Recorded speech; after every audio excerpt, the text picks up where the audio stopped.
বাংলার ক্যাস্টন বলা হয় কাকে? বাংলার ছাপাখানার জনক বলা হয় কাকে? বাংলার গুটেনবার্গ বলা হয় কাকে? আমরা সবাই জানি চার্লস উইলকিন্স, যিনি এশিয়াটিক সোসাইটির অন্যতম প্রতিষ্ঠাতা সদস্যদের মধ্যে ছিলেন, যিনি নাইট উপাধি পেয়েছিলেন, যিনি চতুর্থ ইংল্যান্ডের রাজা চতুর্থ জর্জের কাছ থেকে তিনি ব্যাজ উপহার পেয়েছিলেন, যিনি ডিসিএল পদক লাভ করেছিলেন কেমব্রিজ বিশ্ববিদ্যালয় থেকে। তিনি আর কেউ নন, চার্লস উইলকিন্স। এই প্রশ্নটা আমরা জানবো ক্লাস 10-এর পঞ্চম অধ্যায়ের গুরুত্বপূর্ণ প্রশ্ন, এবং বিগত মাধ্যমিকে 2 সালে এই প্রশ্নটা এসেছে। জানি অনেকের কাছে এই প্রশ্নটার উত্তর খুব সুস্পষ্টভাবে নেই, অনেক সহায়িকাতেও হয়তো সুস্পষ্টভাবে সুন্দর করে গুছিয়ে নেই। তাই বলবো এই ভিডিওটা তোমরা অবশ্যই দেখবে এবং এই ভিডিওটার ওপরে ভিত্তি করে নোটসটা তৈরি করবে, কারণ এবছরের জন্য কিন্তু ভীষণ গুরুত্বপূর্ণ। সেকেন্ড ইউনিট টেস্ট ইভেন মাধ্যমিক প্রথম থেকে শুরু করি। আমরা একটু লিখব একটা ভূমিকা, সেটা কি লিখব দেখো। প্রশ্নটা হচ্ছে বাংলার ছাপাখানা বিকাশে চার্লস উইলকিন্সের ভূমিকা লেখো। 4 নম্বরের কোশ্চেন, ভূমিকাটা তাহলে কি লিখবো? এটাই লিখবো কি যে স্যার চার্লস উইলকিন্স ছিলেন ছাপাখানার অন্যতম পুরোধা, যার হাত ধরে বাংলার ছাপাখানার উন্নতির চরম শিখরে গিয়েছিল, যিনি বাংলা হরফগুলোকে কাঠের বদলে ধাতুতে তৈরি করে সঞ্চালনযোগ্য প্রথম ব্যবস্থাপনা তৈরি করেছিলেন। এভাবে কি লিখবো? না হলে স্যার এইভাবে কি লিখবো যে প্রথমে বিদেশ থেকে তিনি এই বিষয়ে প্রশিক্ষণ নিয়ে কাঠের বদলে ধাতু, তারপরে হাত দিয়ে ছেনিতে কেটে হরফ তৈরি করে পঞ্চানন কর্মকারের সঙ্গে এই ছাপাখানার বিস্তার লাভ ঘটিয়েছিলেন, এবং পরবর্তীকালে তার ছাপাখানার মধ্য দিয়ে ভারতবর্ষের জাতীয় চেতনা বৃদ্ধি পেয়েছিল।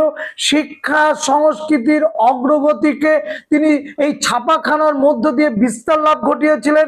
নবজাগরণ আনার ক্ষেত্রে এই ছাপাখানা ছিল বলেই আরো বেশি বেশি পরিমাণে মানুষের কাছে সাহিত্য বা বিজ্ঞান বিষয়ক বই বা অজানাকে জানা, অদেখাকে দেখার রাস্তা প্রশস্ত করেছিলেন। কিভাবে লিখবো স্যার এর উত্তরটা? যেভাবেই তুমি লেখো না কেন, শুধু এইটুকু মনে রাখবে যে প্রশ্নটা তুমি লিখছো তার সঙ্গে সাযুজ্য রেখেই কিন্তু উত্তরটা লিখতে হবে। তাহলে কে চার্লস উইলকিন্স? বাংলার ছাপাখানার নবজাগরণের অগ্রদূত, বাংলার ছাপাখানার ক্যাস্টন, বাংলার ছাপাখানার গুটেনবার্গ। আধুনিক ছাপাখানার জন্মদাতা যেমন ছিলেন জোহানেস গুটেনবার্গ, সারা পৃথিবীতে আলোড়ন সৃষ্টি করেছিলেন ছাপাখানা প্রতিষ্ঠার মধ্য দিয়ে। বিভিন্ন বই প্রকাশ, ধর্মগ্রন্থের প্রকাশ, সাহিত্যের প্রকাশ, সারা পৃথিবীটা জ্ঞানের আলোয় আলোকিত করেছিলেন, যেটা স্তব্ধ হয়েছিল।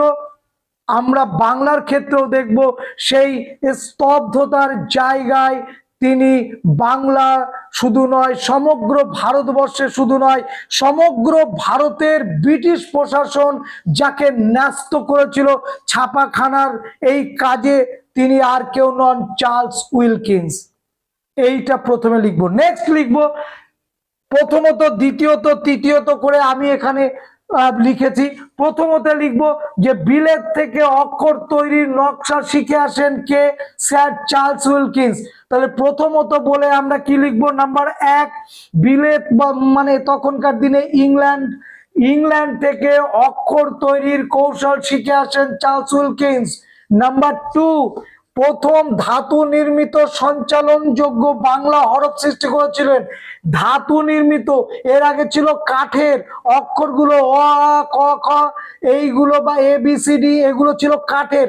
তো কাঠের বারবার লিখতে গেলে সেগুলো ক্ষয়ে যেত, অক্ষরগুলো ভালো হতো না, ক্ষয়ে যেত, টেকসই না। সেইখানে প্রথমে ধাতু নিয়ে আসলেন, এই ধাতুতে তিনি নির্মাণ করলেন এই হরফগুলো করে। তিনি কিন্তু প্রথমে একটা নতুন আলোড়ন তৈরি করলেন এই চার্লস উইলকিন্স, যে কারণেই তাকে বাংলার ক্যাস্টন এবং বাংলা মুদ্রণ শিল্পের জনক বলা হয়। তবে এই কাজে সাহায্য করেছিলেন যিনি, তার কথা আমাদের অবশ্যই বলতে হবে, তিনি আর কেউ নন, পঞ্চানন কর্মকার। মনে থাকে যেন। নেক্সট, দ্বিতীয়তে দুটো পয়েন্ট লিখেছি কি, ওয়ারেন হেস্টিংস এর অনুরোধে 1778 খ্রিস্টাব্দে 1778 খ্রিস্টাব্দে সরকারি ছাপাখানার দায়িত্ব নেন। সরকারের যে ছাপাখানা ছিল 1778 খ্রিস্টাব্দে, তার দায়িত্ব নিয়ে নিলেন কে, চার্লস উইলকিন্স। কার অনুরোধে, ওয়ারেন হেস্টিংস এর অনুরোধে। এই যে ছাপাখানা, সরকারি যে ছাপাখানা, যেখান থেকে বিভিন্ন বিজ্ঞাপন বা প্রজ্ঞাপন বা যে যে বিলগুলো তৈরি হতো, যে নোটিশগুলো, সেইগুলো সরকারি নথিপত্রগুলো যেখানে ছাপানো হতো, সেই জায়গাটার কিন্তু দায়িত্ব পেয়ে গেলেন ওয়ারেন হেস্টিংস।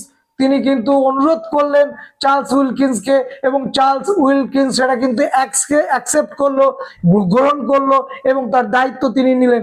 নাম্বার 2, হ্যাল এদের ক্লাস 8-এ পড়েছিলে, মনে করে দেখো, ইতিহাস বইতে বা সাইডে লেখা ছিল টুকরো কথা লম্বা করে, কি লেখা ছিল, হ্যাল এদের সেই বাংলা গ্রামার বই, সেই বইটাও কিন্তু ছাপানোর কাজ তিনি করেছিলেন, কে আর কেউ নন, চার্লস উইলকিন্স। মনে থাকে জানো। নেক্সট, তৃতীয়ত, ছেনি দিয়ে কেটে বাংলা হরফ তৈরি করেছিলেন। ছেনি দিয়ে কেটে বাংলা হরফ তৈরি করেছিলেন এবং একে এই কাজে সাহায্য করেছিল আর কেউ নন, আমাদের পঞ্চানন কর্মকার। 2, 1808 খ্রিস্টাব্দে সংস্কৃত ভাষার একটা ব্যাকরণ বই লিখলেন চার্লস উইলকিন্স। ভাবা যায়, কল্পনা করা যায়, যিনি কিনা এসেছিলেন এই ভারতবর্ষে শুধুমাত্র ছাপাখানার উন্নতি করতে, এই ভারতবর্ষের সংস্কৃত ভাষায় দক্ষতা অর্জন করে তিনি কি করছেন, তিনি সংস্কৃতের ব্যাকরণ বই লিখছেন। কি যোগ্যতা, অসাধারণ। এবং শুধু তাই নয়, Asiatic society, sir James William Jones, যেটা কলকাতার পার্ক স্ট্রিটে সংযোগস্থলে আজও আছে যে এশিয়াটিক সোসাইটি, তার সঙ্গেও কিন্তু জড়িত ছিলেন এই চার্লস উইলকিন্স। প্রাচ্য এবং পাশ্চাত্য বিদ্যার জায়গা কিন্তু এশিয়াটিক সোসাইটি, এখনো সেখানে সমাদৃত। তো সেইখানেও কিন্তু তার অবাধ বিচারণ। তাহলে এই পণ্ডিত ব্যক্তি, শুধুমাত্র ছাপাখানার দিকেই বিচার করব না, এই পণ্ডিত ব্যক্তিকে বিচার করব তার গুণগত দক্ষতা, তার পাণ্ডিত্য, সব দিক। এবং এই বিচার করেই আমরা দেখব যে তিনি পুরস্কার পাচ্ছেন। পুরস্কার কে দিচ্ছে? কেমব্রিজ বিশ্ববিদ্যালয়। পৃথিবীতে দুটো বিশ্ববিদ্যালয়ের ইংরেজি আমরা জানার চেষ্টা করি, এক অক্সফোর্ড, 2 কেমব্রিজ। এই দুটো বিশ্ববিদ্যালয় ইংরেজি গুলোকে আমরা ফলো করি। সেই কেমব্রিজ বিশ্ববিদ্যালয় তাকে ডিসিএল উপাধি দিচ্ছেন। কাকে? চার্লস উইলকিন্সকে, 1805 সালে। তারপরে দেখো, রাজা চতুর্থ জর্জ, ইংল্যান্ডের রাজা চতুর্থ জর্জ, তিনি কি করছেন? তাকে ওয়েলফিক ব্যাস প্রদান করছেন। শুধু কি এখানেই শেষ? তা নয়, কিন্তু আরো আছে। সব থেকে সর্বোপরি নাইট উপাধি, এই নাইট উপাধি তিনি পেলেন 1833 সালে। এই 1833 সালে আমাদের রাজা রামমোহনের মৃত্যু হবে ইংল্যান্ডের ব্রিস্টল শহরে। সেই বছরেই তিনি নাইট উপাধি পেলেন, কে? Charles Wilkins. তাহলে এই নোটটা তুমি তোমার মতন করে তৈরি করবে, তোমার মতন করে সহজ সরল করে লেখার চেষ্টা করবে। আমি যা বললাম এর ওপরেই যে লিখতে হবে এমন কোনো মাথার দিব্যি দেওয়া নেই।